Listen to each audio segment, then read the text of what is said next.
ମାନସ रंजन पंडा कटक सदर विश्व हिंदू परिषद सभापति। देखो अभियोग आम तहसिलदार पाखे गोटे दाबीपत्र देलु माननीय मुख्यमंत्री और कटक जिलापाल उद्देश्य जे जो अनुप्रवेशकारी नियालीर प्राचीघाट रही अपरिष्कार कर गोहत्या कर समाज में विशृंखला सृष्टि करने चेष्टा कर विभिन्न निशा द्रव्य बेपार से सामिल अच्छा जो मैंने कि बांग्लादेश आसिकी ये किसी लोक सहयोग रही तुरंत चिन्हट करा विताड़ित करा अनुप्रवेशकारी भारत छाड़ जो आह्वान चली आज विश्व हिंदू परिषद बजरंग दल सामिल हो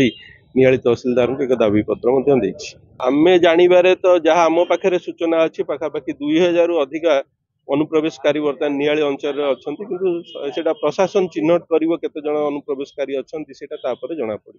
नहीं निंदा तो आधे निश्चित करने कथा आधे प्रशासन किसी लोकंर साहाय्य सहयोग रोचे साहाय्य सहयोग कर थैथान कर सरकारी जगह कौटी अच्छी से विषय सूचना दौरान और स्थानीय अंचल किसी जनप्रतिनिधि सहित सामिल अच्छा संप्रदायर सब हो पारे से सहयोग कर पैसा पत्र दे निजर संपर्क ये सी कहीकि रखुं डुप्लिकेट आधार कार्ड जोटा बेनामी से सब जिनस कर धरणीधर शतपथी विश्व हिंदू परिषद ब्लॉक सभापति दायित्व अच्छी आज विश्व हिंदू परिषद नियाली प्रखंड तरफ माननीय तहसीलदार उद्देश्य एक दायीपत्र दिखाई जोटा कि बांग्लादेशी रोहिंग्या और पाकिस्तानी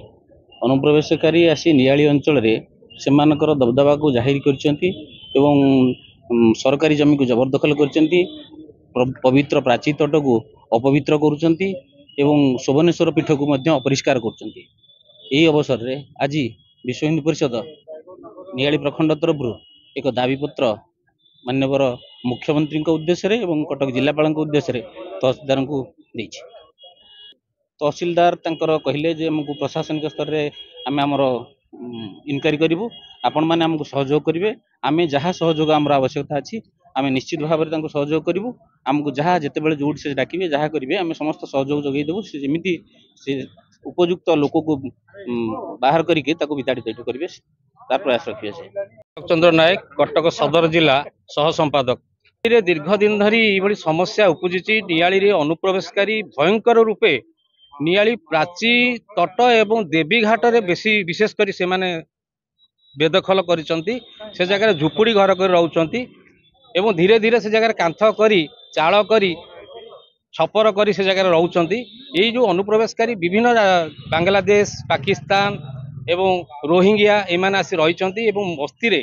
बंधु करी बस्ती रे मध्य से विवाह कर सहित संपर्क जोड़ी से आधार कार्ड वोटर परिचय पत्र सब हासिल कर तेणु आमको आज प्रशासन पाखे 4 दफा दाबी नहीं आम मान्य तहसीलदार को प्रदान कलु तहसीलदार आमको भरोसा देइछन्ति निश्चय तुरंत से यार आईनगत कार्यानुष्ठान नेबे।